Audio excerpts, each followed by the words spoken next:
hey everybody, and welcome back to Practice Makes Faithful. Today is Season 3, Episode 1. It is the new year, 2023, and we are pretty psyched about that. So my name is Ben Patterson. I'm joined by Paul Hugobart. Paul Hugobart. I could consider myself an old pro at the podcast thing now. I right? know, 3 seasons in. Into the third season, so Season 3, I feel seasoned.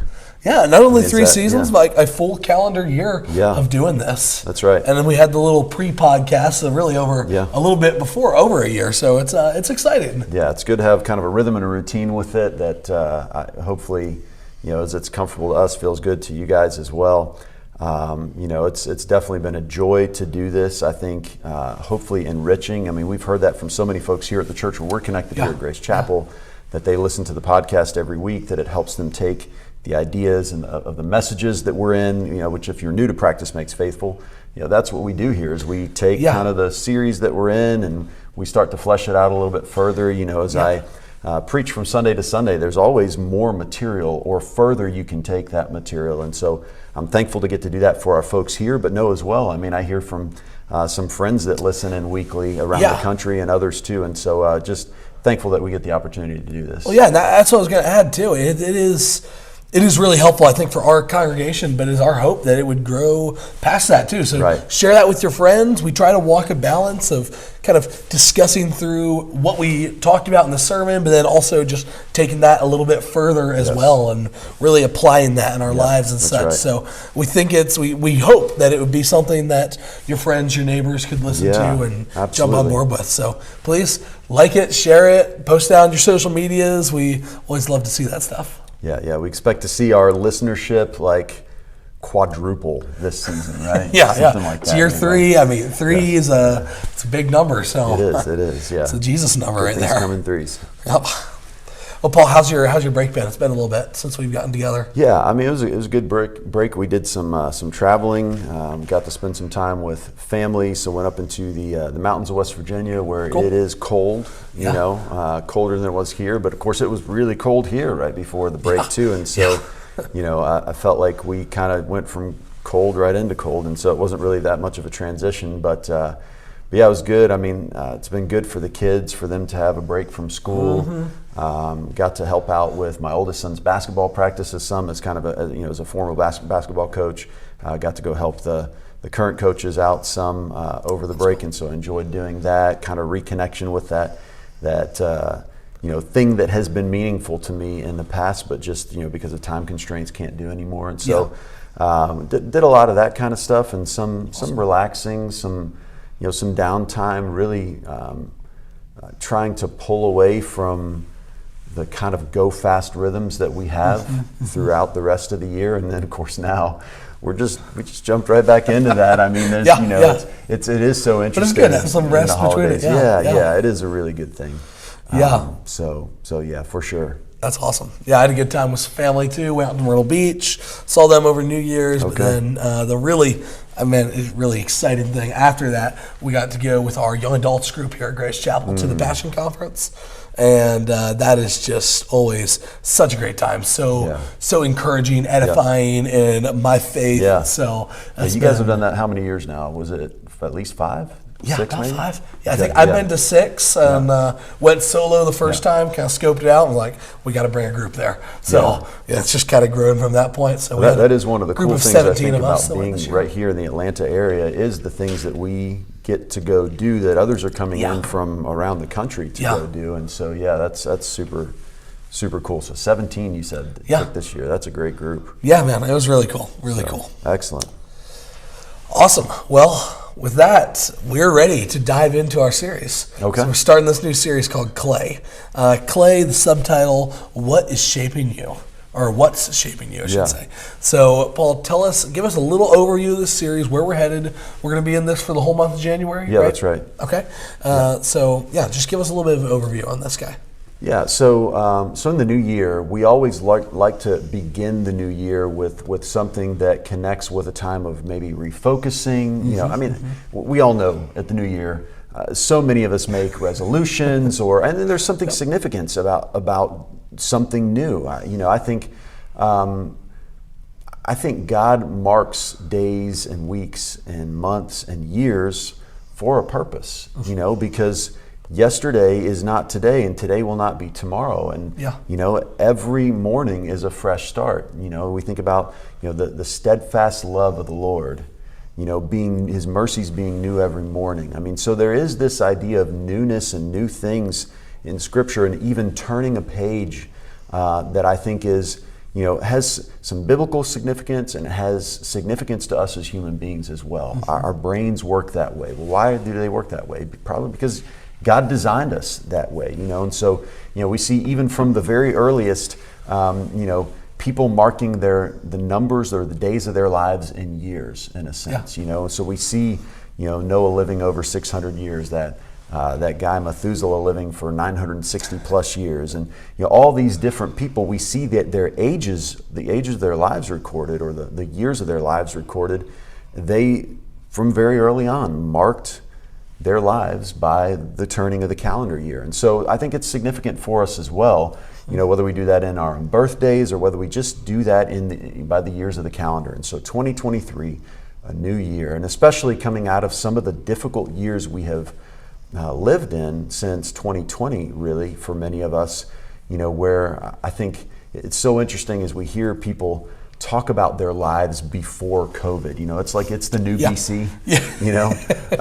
So we hear people talk about their lives before COVID and how life was, for many people, in cruise control, even with, some economic downturns and some hardships. And, we hadn't had something like a pandemic that just marked a space of time across cultures, for the entire globe. I mean, it didn't matter where you were. We were all in that together to some degree, even though different countries handled things differently. And here in the United States, different states handled things differently. There was still a shared experience in that. And so, now that we're starting to be removed from the hardship, particularly tied to the pandemic to some degree, I think people keep looking forward to the next year. Now, for some, it's been several hard years. I had somebody here tell me, 2020 was a tough year. Then 2021 was a tough year, and I was looking forward to 2022, hoping that it would be the new year where things were good, and it was a tough year too. And so now really turning the page again, hoping that at 2023 somehow things are different going forward. And that's the way that we often think, whether we had a really good year, really difficult year, whatever, we've turned the page, right? Almost we're starting a new chapter here in this new year 2023. And so we try to connect with that. I think just psychological reality here at Grace Chapel, and many other churches do as well. We see that significance, and so we want to mark that significance along with everyone else who's marking the significance of the turning of the calendar year, the beginning of something new. And for many people, and we've seen that, we saw that yesterday as real boost in our Sunday morning attendance. With people saying we want to give church a try again. Maybe being part of a church community was somebody's New Year's resolution. And so we try to begin with some very basic ideas, but ideas that really do connect with that question of what would something new and better look like in my life this year. And of course, for us here, as a church community, we're asking that question of God.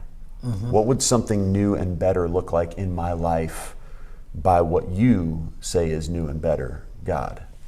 So we are beginning with this series called Clay, asking this question: what's shaping you?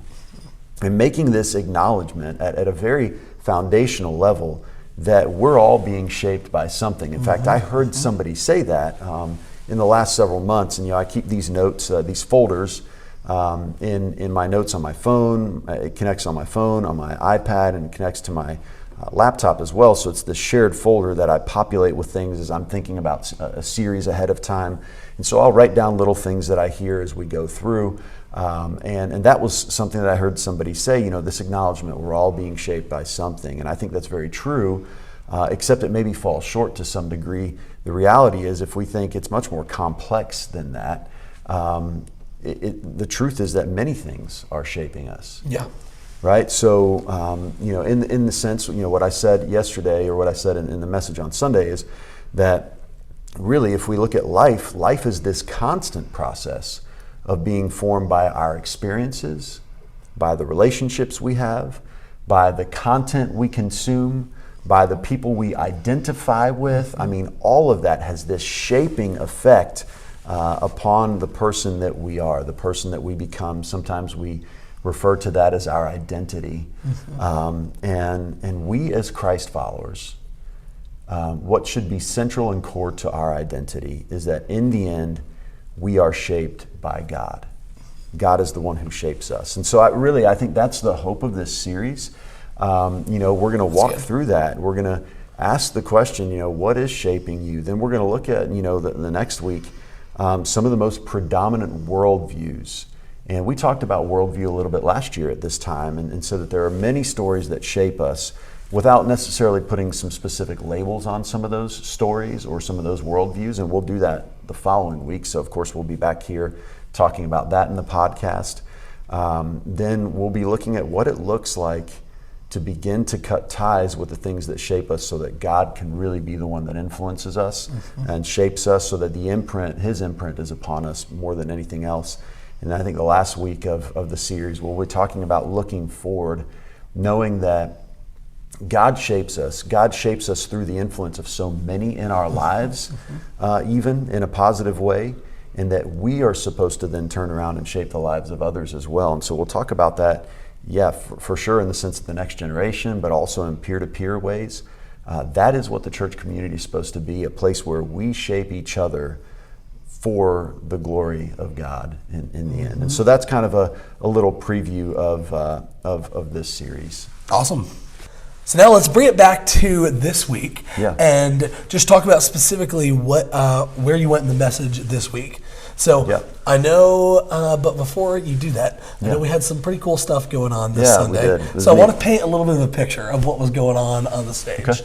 Because while you were sharing the message, we had someone at our church who is an artist, the name of Carol Hale. Yeah. She was up there and she was doing a demonstration of making some pottery on stage. And we have like a full setup, like a little art studio kind of setup up there. It's really cool. So this whole time while you're sharing this message, she is molding, forming, making some clay. So tell us kind of where you went in the message. You can just picture this scene in your mind, and if you want to really see it, you can go back and watch our live stream. Yeah, that's right. Tell us, what were you talking about? Yeah, well, as you said, it was a really neat experience to be up there and actually have that happening live, this idea of a potter making something out of clay. So you begin with this lump of clay, and really even before that, Carol began with, I think maybe kind of this really just dry substance that becomes clay when water is added to it. It becomes very moldable and shapeable. And in that, the course of the message, which was probably 30-ish, 32 minutes, she crafted this beautiful piece of pottery, this work of art that was really neat. At the end of that, she gifted that to me, which I'm super appreciative to have that, and we'll have that as a memory of that for a long time forward.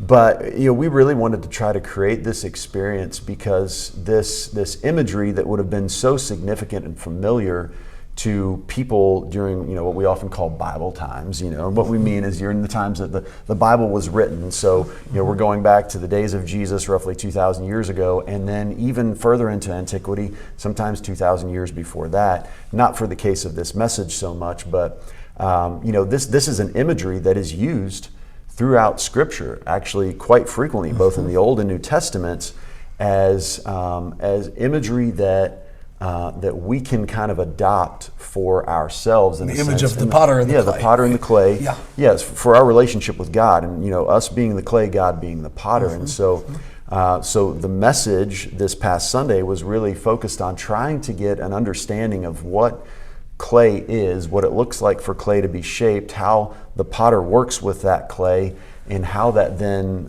relates to our lived experience. I think while we may not understand without that visual, which again we tried to create yesterday, or did create, I think, while we may not understand that experience per se or specifically, the reality is we still use a lot of language that shows that we understand that things, experiences, people, that life shapes us, that what happens in life shapes us.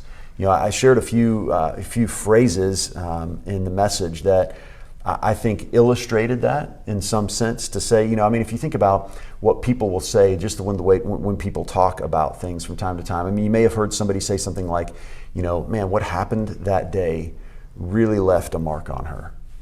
When we think about a mark, what are we talking about with a mark? Or you might say, well, the imprint of that experience left upon me will be hard to erase. Or, as a counselor, I've heard people talk about how, a certain therapeutic session, or it might have been, 8 weeks of therapy or whatever, was very transformative for them. It shaped them, it left them changed individuals, and so we use this language. We get that. That imagery is still very much real for us. And so when we see that now happening, live on stage for us, or if you can just picture maybe you've seen, scenes in a movie, of course everybody comes up and is like, all I could think about was Ghost, the movie Ghost. And you may not have even seen the movie Ghost, Ben, as I haven't seen it. Your young millennial self. And I will have to admit, I have not seen the movie Ghost either. Although I have seen the scene that people often refer the millennials to, under where the bus. there's, You haven't seen it either. Yeah, I know. Well, I haven't seen it because it looks dumb to me. So I just have to be honest that it just doesn't look like a good movie. But so many people say it is a good movie, so maybe I need to take a step back and see it. But there is this scene where there's the shaping of this pottery in that movie, and so we did not try to recreate that scene on stage. That would have been super awkward for those of you who've seen Ghost, obviously. But we did try to create this image of being in a potter's house or in an artist's studio, and this shaping happening, and it actually connects directly with this biblical scene that we talked about on Sunday morning. This scene from Jeremiah 18, 1 through 6, and just to set just a little bit of background, Jeremiah was a prophet, who during the days of kind of the corruption of the nation of Judah, the tribes of Israel, or the northern and the southern kingdom had split. Northern kingdom was taken over earlier, kind of dispersed earlier. Judah was still a little more faithful for a time, but then went the way of Israel and becoming less faithful as time went by. And so God sent several prophets to speak into these nations to say, listen, I've called you to be my people, but you're not living like my people. You're selling your soul to idols. You're almost prostituting yourself, even is language used. But that's rough language to describe how God feels about what Israel is doing. And so over and over again, especially to Jeremiah, God has Jeremiah, he has him either visually be an object lesson or go and see what is an object lesson in some way, to take this visual and put it with this reality of what's actually happening as Judah becomes more and more faithless in its response to God. And so we read from Jeremiah 18, 1 through 6. I can read that real quickly. This is what it says. It says, "This is the word that came to Jeremiah from the Lord. Go down to the potter's house, and there I will give you my message." So I want you to go see this thing visually, so that you can understand what I'm going to tell you. I'm going to give you my message once you make this visual connection. Okay. Yep. So Jeremiah says he went down to the potter's house, saw the potter working at the wheel. And then verse 4, he says, "But the pot he was shaping from the clay was marred in his hands." So it was actually, we had this kind of neat moment yesterday where Carol, as she was shaping, had this moment where she accidentally bumped the pot that she was shaping, and it kind of deformed for a little bit, and she had to come back and work it back into shape. And so we had this moment where there was a pot that was marred a little bit in the hands of the potter formed it into another pot, took it, reformed it, and then Jeremiah says, or God says, shaping as it seemed best to him. And he said, at that point in time, then the word of the Lord, as I was watching these things, the word of the Lord came to me, and he said, "Can I not do with you, Israel, as this potter does, declares the Lord, like clay in the hand of the potter, so you are in my hand, Israel." And so God was saying, look, I am the potter, both over you as a nation, but I think it's true for us individuals as well, because we see that, Isaiah talks about this in Isaiah 64 as well. It says, God, you're our Father. We are clay, basically. You're the potter.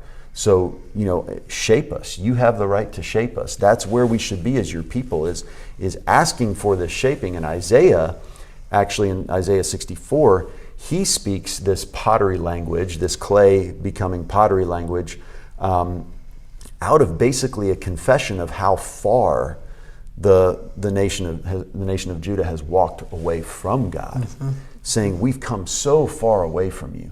We have become, we know this passage, many of us who have read scripture, like one who's unclean, all of our righteous acts being like filthy rags, we shrivel up like a leaf, and our sins sweep us away, basically saying the things that we think are good, that we're sinking ourselves into, these things are worthless. They're like filthy rags before you. I mean, and that's true about all of us.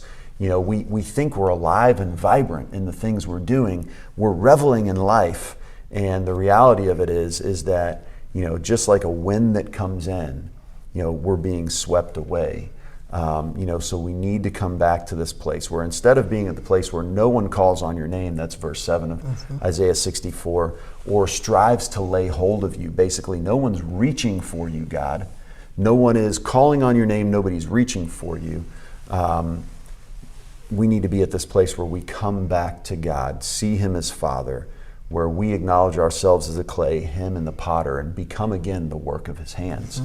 And so, that's what we talked about on Sunday. This idea that the best place that we can be as followers of Jesus is to submit ourselves as clay into the potter's hand, to become really the work of His hands in there. Yeah. As we were watching this clay be formed, we actually talked a little bit. I'd had conversations with Carol, did some research myself to understand, because just a confession here, I am no artist, man. I don't know the first thing about shaping pottery, so I had to learn a little bit from her about what that was like. And so, we could talk a little bit about that if you want.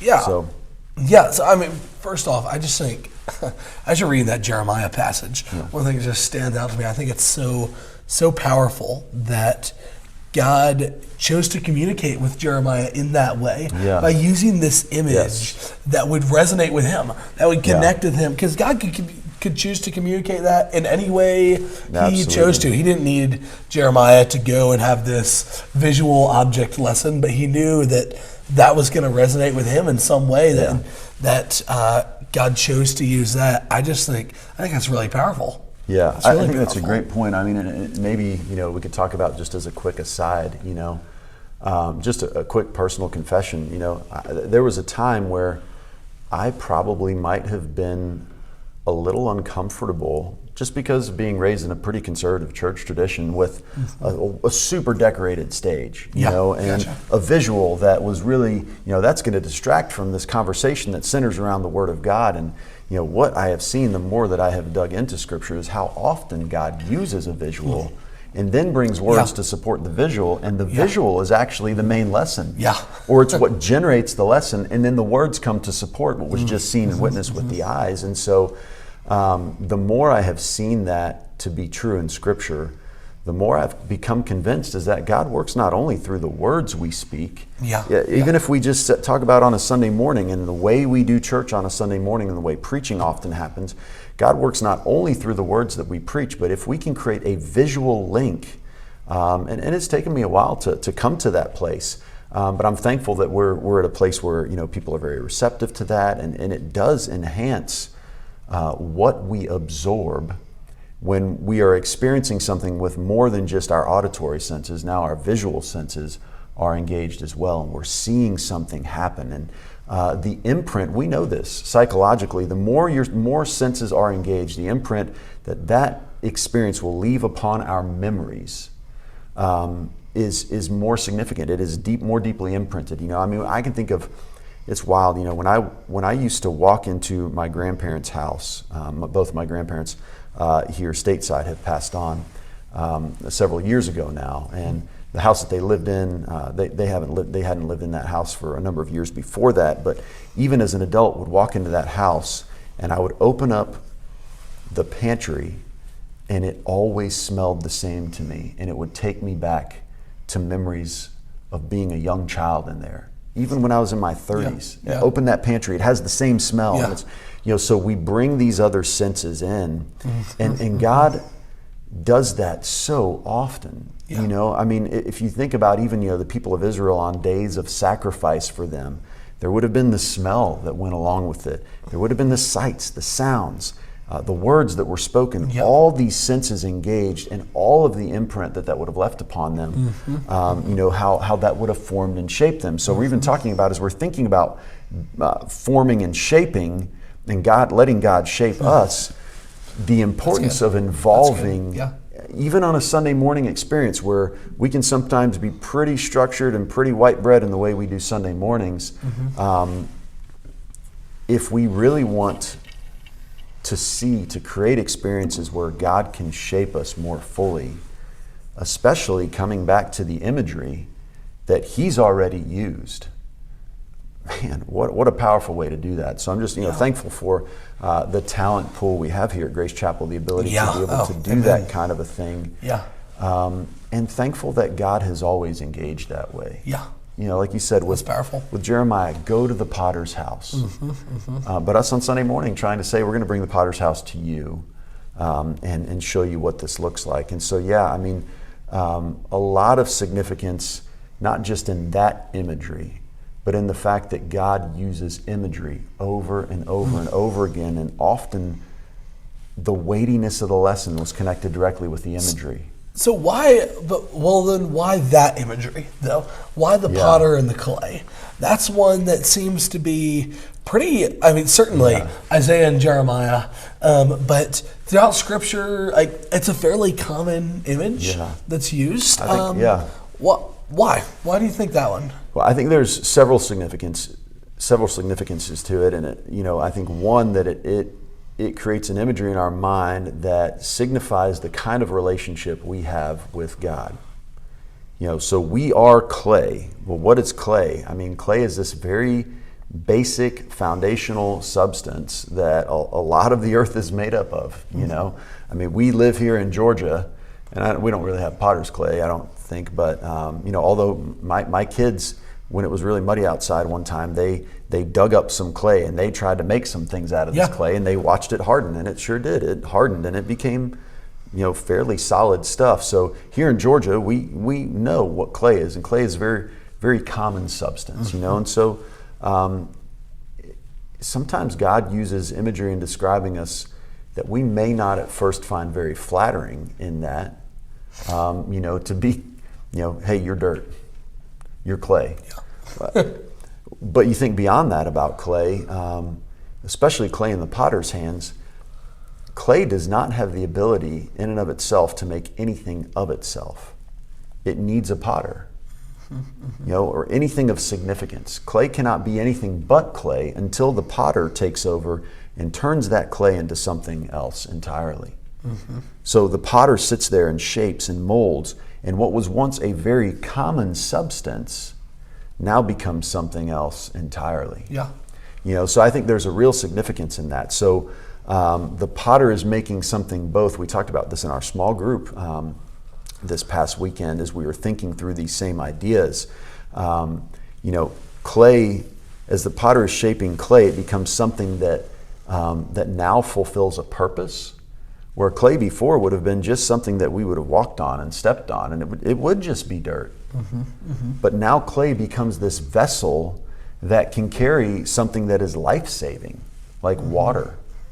So you could carry around a clay jar or store your water, and especially in a place, an arid place like Israel, where the rains came sporadically, and when you had rain, you stored that rain. Or if you had to go all the way down to a well to get water from that well, or go down to the river to get water from the river, or wherever it happened to be, you're coming and storing that place. So it now takes on this function that can become life-saving for the sake of all those who are maybe in that town or that household or whatever it is. And so what was a super common substance now takes on this entirely different significance and value. So that's the first, purpose, use, utility. The second, though, is it goes beyond that. When you think about, the pottery that we have found from ancient times, some of it very well preserved still, amazingly, is often so beautifully decorated.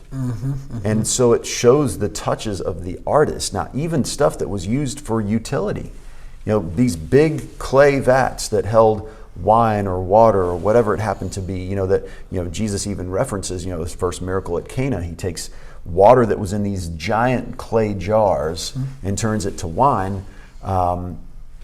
Even those may have been beautifully decorated and had an artist's touch to them to some degree. We think about what the Apostle Paul says in Ephesians chapter 2 about we being God's poema is the word he uses there. We translate that poem. It has a broader meaning than just poem or being poetic in the way we would think. It really means, the NIV I think translates it masterpiece, and other translations work of art. And so to think about, we're not just something that God is molding so that it has a utility and a purpose. Yes, that's very true, but God is molding and shaping us and then putting an artist's touch upon us as well. And so what we start with is this common substance clay.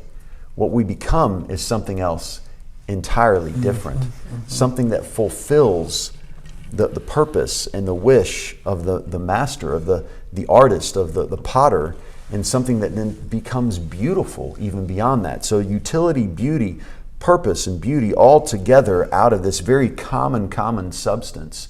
And God will often use imagery like that maybe at first we would look at and say is not all that flattering. I mean, for us to be called sheep and him being the shepherd, sheep are not the brightest of animals. Yeah. And so sometimes that's not real flattering either initially, but when we start to see what God does with what is common, what he can make out of something that is so common, I think that has, there's a lot of significance in that imagery. Okay, let's go ahead, yeah. Yeah, no, I was going to say, you also shared yesterday a little bit about the stages of clay. Yes. And talked about like these 3 stages of clay, and that resonated with me, or I guess 4 stages of clay. Yep. And that kind of resonated with me, and I thought those stages may also put some extra value on this image of the potter and the clay that really help with that. Yeah, so we can walk through that real quick. I think maybe that is probably part of the significance too. The reality of this process of forming clay into something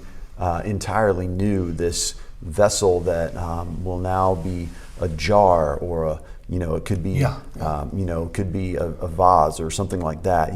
Whatever it happens to be that the potter is forming, this is a process that is thousands of years old and hasn't really changed much in thousands of years. Now, Carol, who was on stage, had a potter's wheel that she could plug in and and control with the buttons, where a potter before I think would have used foot pedals is what I'd seen as I was researching. Most likely, and so control the speed in a little bit different way, but the process is essentially the same. And certainly the stages that clay goes through in its transformation into what it's becoming, those have been the same for thousands of years. And so the names that we put on them, I'm sure, are a little bit different, but here are some of the stages that clay goes through. When water is first added to clay and it begins to take on this substance of what you would imagine clay might be, it moves into this phase called plastic, or it's a plasticity stage where we had a bag full of this clay, this plastic clay, and it has to stay in a plastic bag, Ziploc bag, so that the moisture does not start to be sucked out of that clay by the dry air around it. As soon as you take it out of that bag, it begins to harden. It begins a process where its ability to be shaped starts to go away. But when it's in the plastic phase, which lasts for a little bit of time as the potter is forming it after it's taken out of that bag and the water has been added, it is super malleable. Yeah. You can make just about any shape you want out of that thing. Because it is just so malleable. In that bag, I was pushing on it on stage, and you just see every push I did left an imprint and a mark, and was able to squish it, form it into whatever I wanted to be. I was a little afraid that I was going to break the bag at one point in time, and it was all going to go on our brand new carpet. But it can be shaped into anything. Now, as the potter takes it out of that bag, puts it on the wheel, starts to shape it some, there are several different phases it will go through when it's on the wheel. The first is this stage of being in this soft leather hard stage. Leather hard is used to describe kind of the texture that it takes on. When you think about leather is very bendable still typically. We make clothes out of leather. We make saddles for horses out of leather, boots out of leather. It is a mold. It's a bendable material still at that point in time. So the clay does that in the potter's hands is still bendable. It's very shapeable as it starts to take on this soft leather hard stage. That is when the potter is normally shaping it into the actual structural shape that it will have. So in the plastic stage, things start to be formed. The air starts to interact with it. Some of the moisture starts to come out of it. It moves into the soft leather hard stage. It starts to be, now you can start to see, okay, this is a vase. This is a pot. This is a drinking vessel. This is a plate that's being formed. Whatever it's being formed, you can start to tell in that soft leather hard stage, it really takes on its form. Then you move into the stiff leather hard phase, which some call the hard cheese phase, which, is to think about, what is a block of cheese like? Well, I guess you can't really bend that into what you want it to be. It would probably break, it would crack. And in the stiff leather hard stage, that starts to be true as well about the clay. It is a stage where if you try to form it, if you try to give that clay another shape, it would no longer really take a new shape. Not without the addition of water and backing up a stage.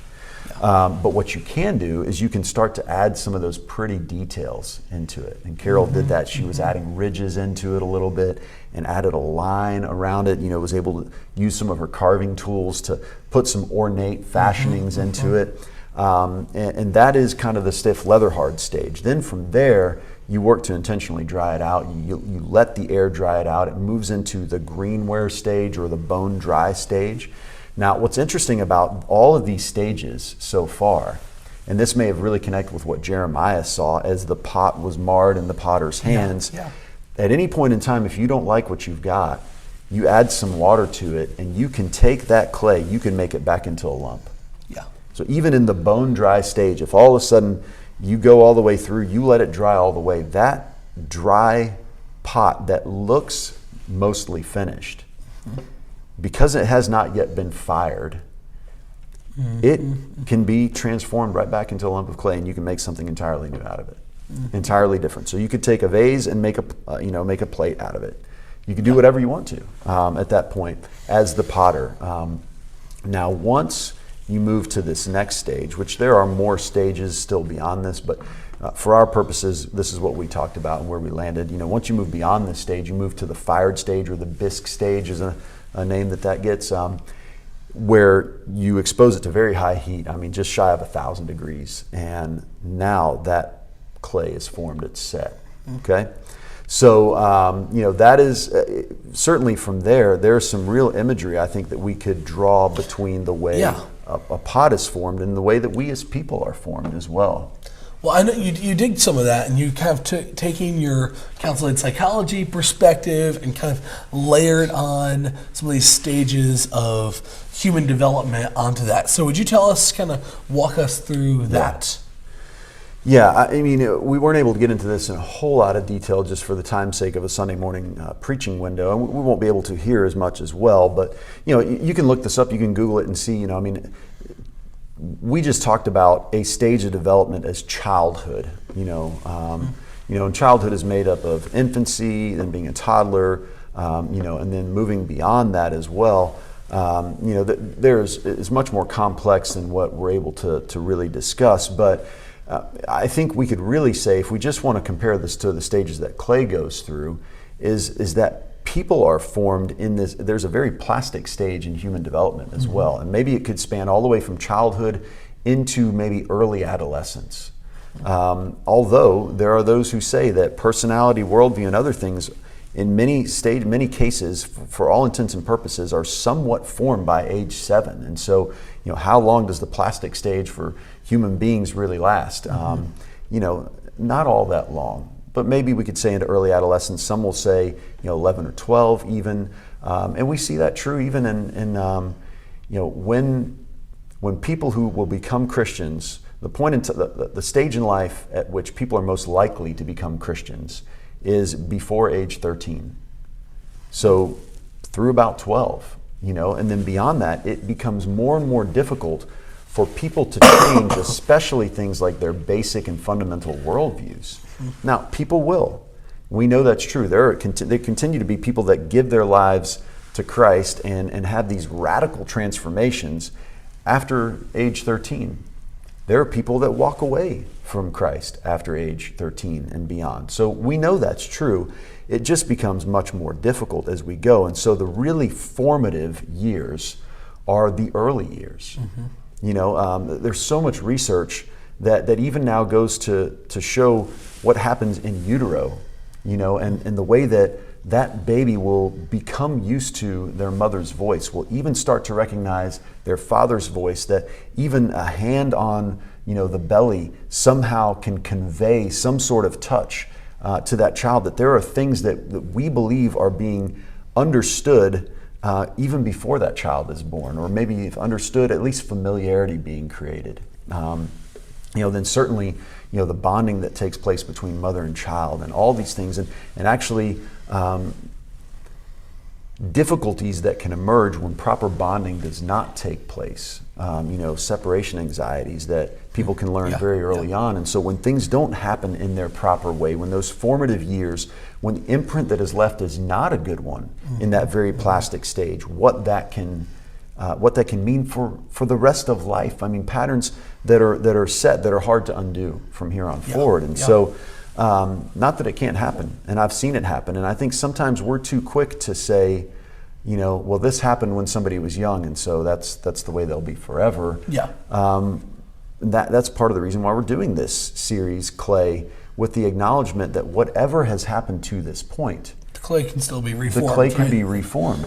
It just it becomes more difficult as we go. And so, it talked about maybe that. Well, I think go ahead. I was just going to say how crucial that plastic stage is, and mapping that onto childhood, adolescence. That's why we spend so much energy, as a church family, in pouring into youth and children's ministry. I mean, that's one of my passions in working in youth ministry. And it's such a critical time in a young person's life, in their faith journey, right? So I think that's why we pour so much energy into that, so much passion about that. I am so grateful for the way that we seek to surround our young people with adult influences that are positive and formative on so many levels, whether it be small group leaders or mentors of other kinds. I mean, it's just, I do think that we have accepted the reality of the responsibility that comes with this knowledge of the amount of shaping and forming that's done very early on. And so I think that's super healthy. And as parents, that should be something that we grab a hold of, and we say, okay, I get it. I may be really tired some days, but I'm shaping my children. I may be having a bad day, but I'm shaping my children. And that's something I have to wrestle with as a father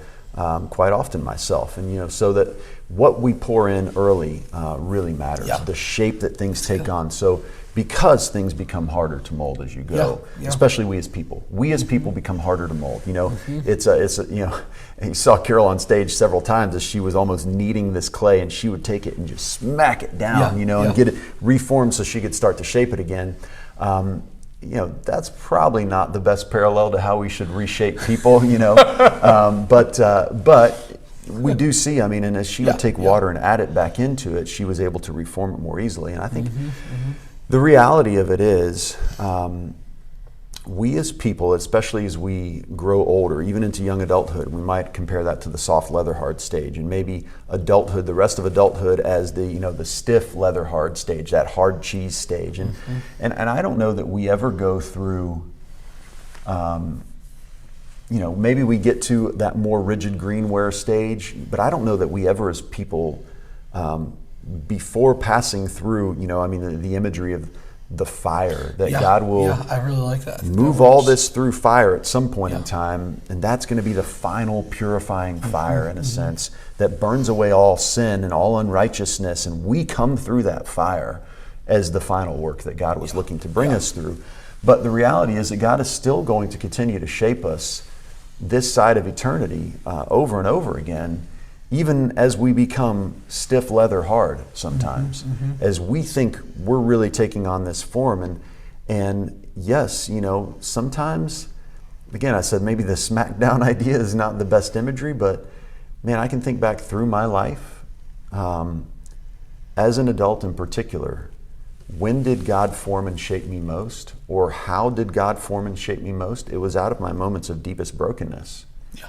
So I was broken, and what was broken had to be reformed.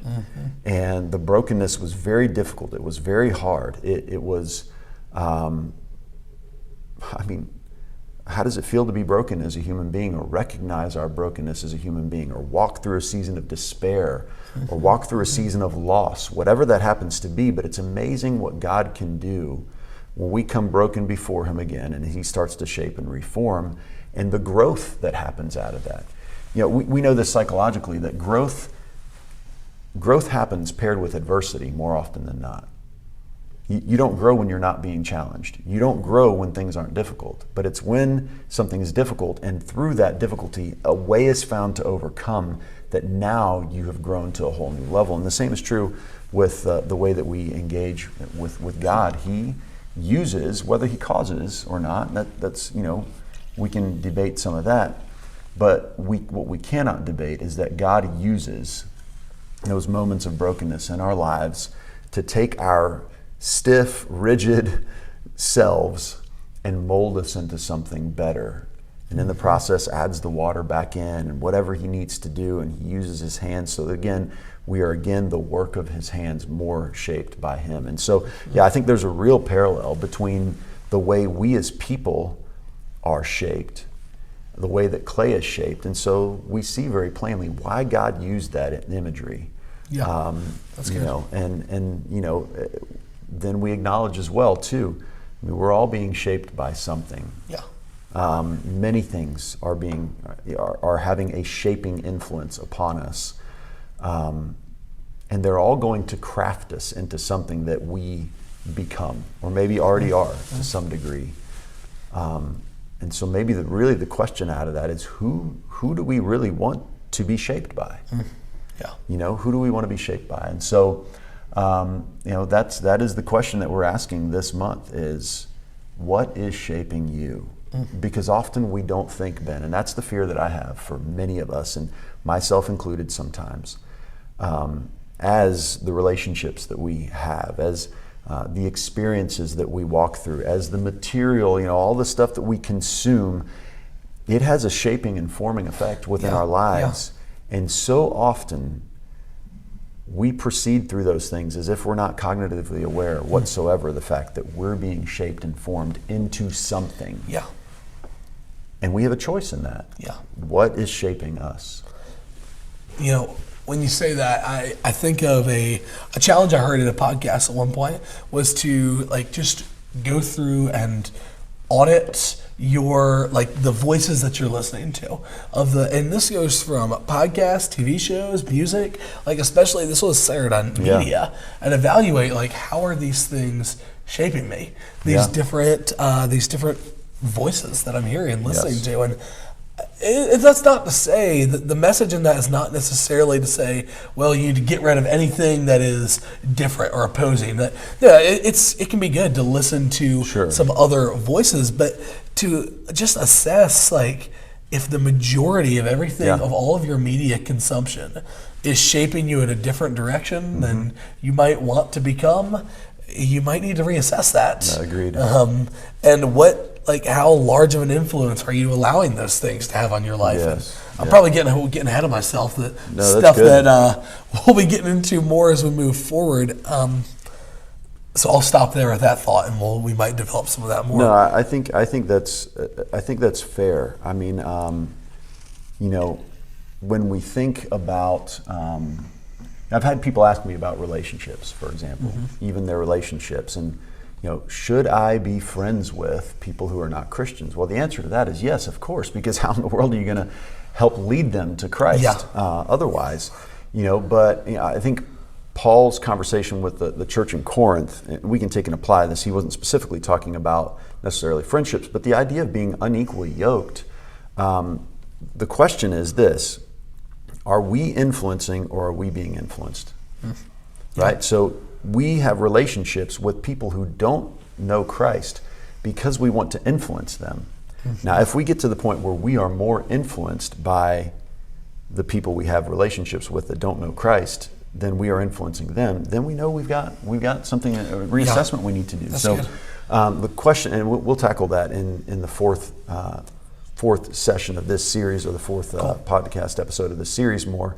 But the question in the end with that comes down to impact and influence, and the way that God wants to influence others through us, shape others through us. So all that will be tied up in what we talk about this month. Well, I'm excited for those conversations to come, and I think it's going to be a really fruitful conversation over this month.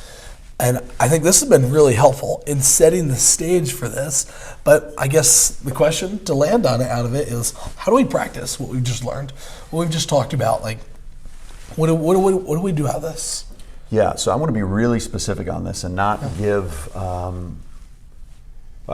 We've got a great resource and a tool that we're providing this month to help people walk through this journey. And we're only several days into it right now. I mean, we began on Saturday, so then we had Sunday. Today is Monday for us. When the podcast releases, it will be Wednesday. So we'll be, 5 days in at that point in time. But that doesn't mean that somebody couldn't jump in. So what I'm talking about is this 21-day prayer journey, prayer and fasting journey that is meant really to be shaping, informative, and really truly transformative as we think and we process these ideas through looking at Scripture and a different thought, a different devotional thought that leads you into a time of prayer each day, and may call you to do some type of fasting along the way so that you can really center your heart on these things. And so Rob Shaver, who's our discipleship minister, he and I together wrote this 21-day of prayer. I did the daily thoughts and he did the weekly kind of the weekly summaries leading into, so that we can kind of get our mind straight, plus an introduction and a next step section he did as well for us. And so I think a really, really well done prayer guide that will help shape. I use that word shape. That will help shape this journey as we're on a journey of being shaped. And so I would invite everybody. How can we practice this? Jump in with us on this 21 days of prayer and fasting. And there's multiple different places where people could go and find that if they're looking for that prayer guide, including some tips, some thoughts on fasting and how we can fast. And I can just share just a few things. If you've never fasted before, don't try to jump into this with both feet, in the sense that you may find out you jumped into something that you weren't prepared for.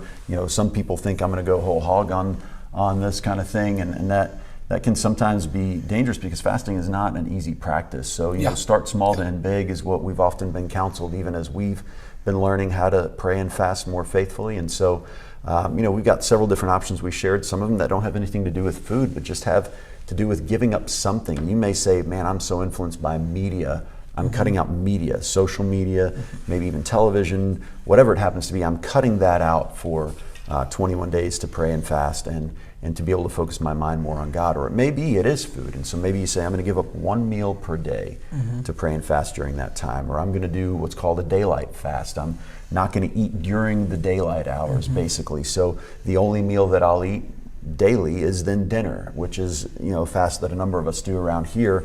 And so basically you're breaking your fast every day and then re-beginning that fast every day for 21 days.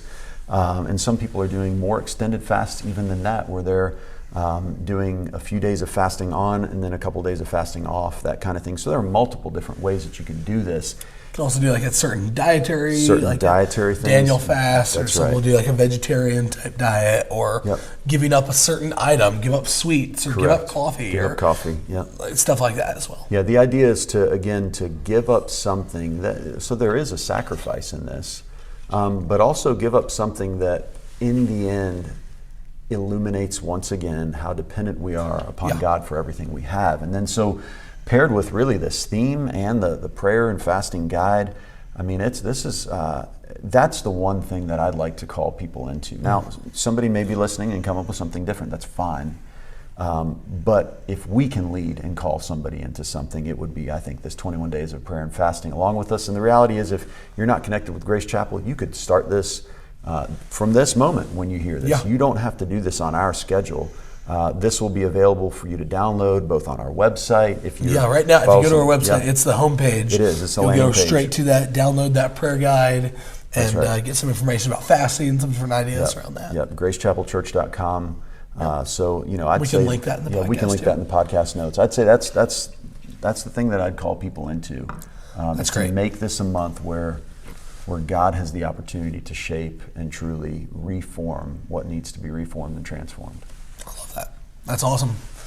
Well, that's great, Paul. I'm looking forward to diving more into this conversation. We'll be back next week, next Wednesday, for part 2 of this conversation. Yeah. But until then, thank you all so much for joining us, and look forward to hearing more.